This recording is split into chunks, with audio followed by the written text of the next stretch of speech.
we have here is a knockoff Chinese Dremel tool. I bought this as a Yankee swap gift at Big Lots for $20. And the whole idea was I'd buy a cheap gift and it would wind up in someone else's hands. Unfortunately, I wound up getting it back. So, we're going to make a review of it and compare it to the real thing. This is a Dremel tool that I bought about 3 years ago, and is the real deal. So I figure, you know what?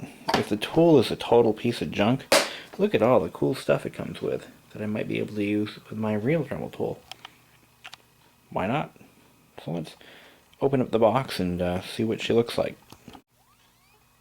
Okay, so let's go ahead and pop the little plastic case open. Look at all those tools. Look at all those bits it comes with, including a wire wheel. I actually need a wire wheel. Alright.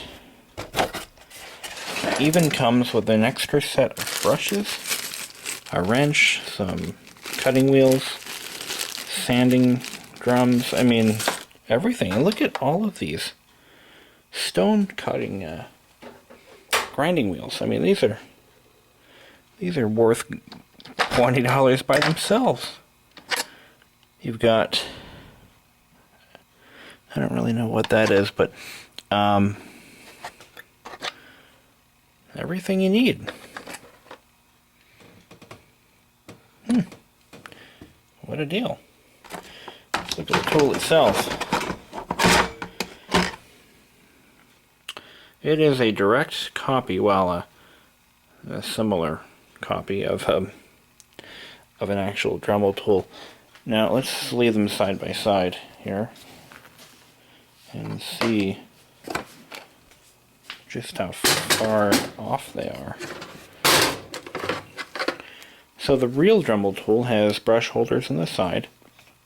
This is a lower end model. It has a high and a low speed, so it doesn't really have variable speed controls. It has a little metal push button to lock the shaft in place when changing out tools. This particular one has seen very little use and is made in Mexico. You can see it has nicely designed cooling vents in the front, a hanging hook. The higher end model has an infinitely variable speed control, but I didn't want to shell out the extra money for that. The Chinese knockoff is a lot bigger, a little heavier, is made in China, of course. Where else would it be made? The cooling vent design is very similar to Dremel's. They both have the same threaded ring on the top here. This is for other attachments. Right off the bat, I can see that the chuck is a little off center.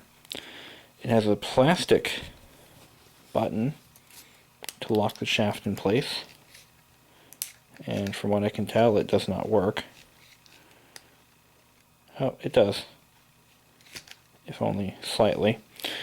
Whereas the Dremels, it locks in almost instantly. So let's get this thing spinning here. See, it locks right in.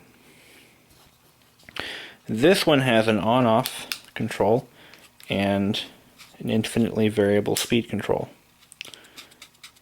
Brush holders on the side, and hanging hook. Okay, let's fire it up.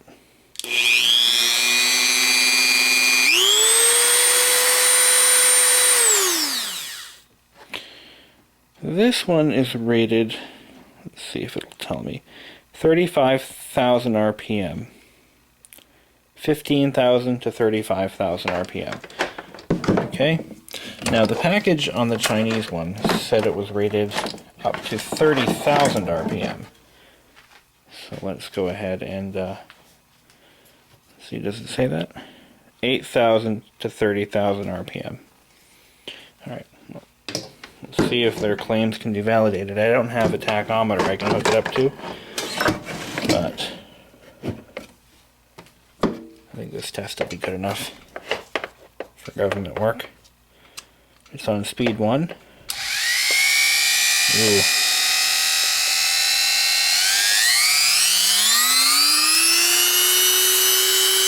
It sounds a little different.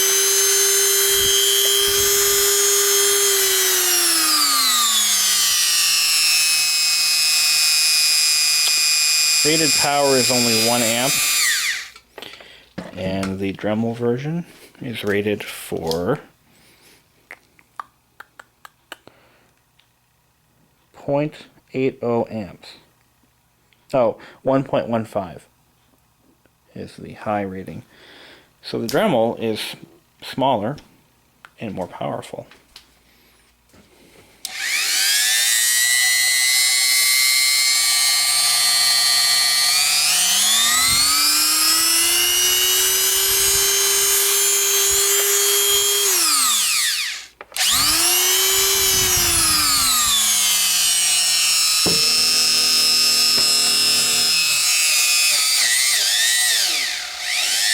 Packs a little bit of power.